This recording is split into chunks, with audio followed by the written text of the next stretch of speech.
welcome to Salt Lake City. We are here this weekend because I'm doing a walkthrough outside of Park City, Utah, actually, for a wedding in September. We are now May 2022, but I am in town, this part of the US, because I have a wedding down in Sedona this weekend. So we stopped first in Salt Lake.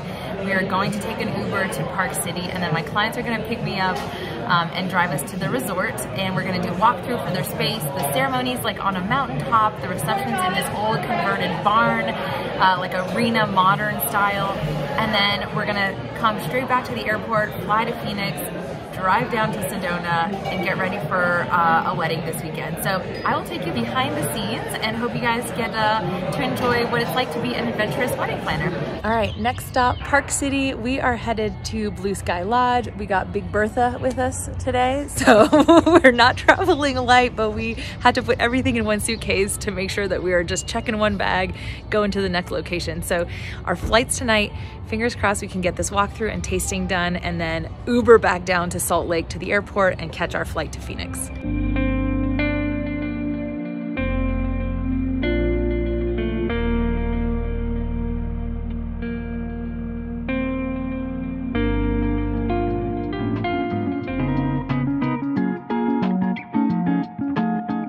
So I thought while we were walking this space and taking a look at what everything the Blue Sky Lodge has to offer, we could talk about a few important questions that I like to ask the venue manager when I am touring a venue for the first time.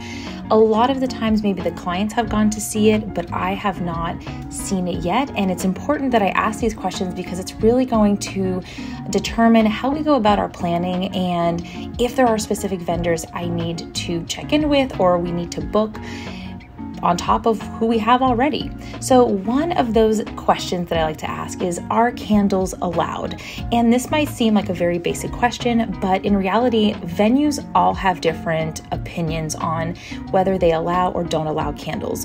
Some of them will allow real flame, but they have to have some type of votive candle around it or hurricane, while others will only allow LED. So if this is really something that you are, really wanting in your wedding design, make sure you ask your venue before you book it whether or not they allow candles.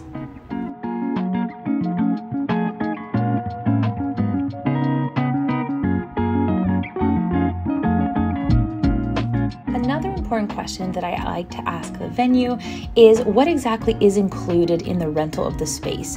And it's easy to compare venues just based off price, but you have to really look at what exactly does that include in the rental fee.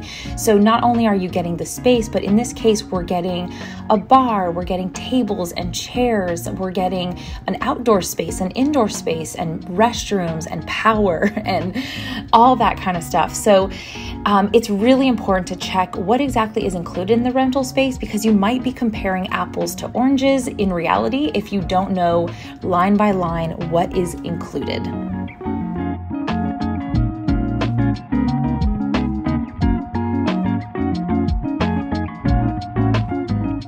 The last question I like to ask our venue friends, and again, there is actually 7 pages worth of venue questions that I actually ask them. And if you're curious what all the other questions are, you can download and purchase my venue questionnaire. It's available in our shop, so I'll link that down in the description.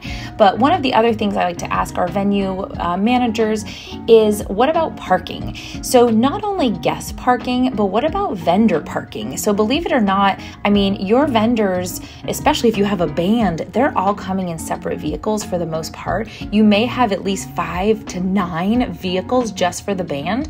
So think about that and make sure you ask your venue about vendor parking. And also, we don't want it to be an eyesore for guests when they come in. So in this case, we are required to use shuttles, and it is quite the trek for the shuttles. So there were companies that had been there previously that we made sure to hire because they know how to get there.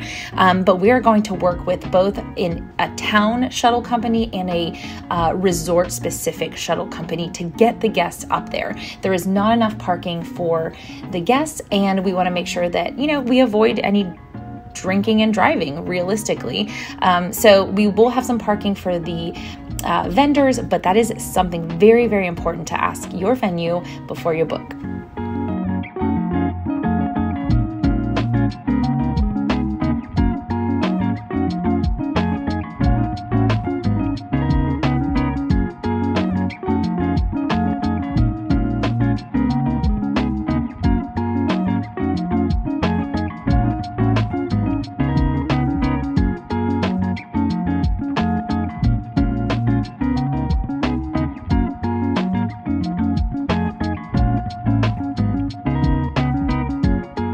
potato puree, sugar snap peas, and braised truffle mushrooms with a blackberry glaze. Okay. And then the braised short ribs with truffle polenta and roasted patty pan, the yellow squash, and smoked tomato pie. Beautiful. All right. Beautiful.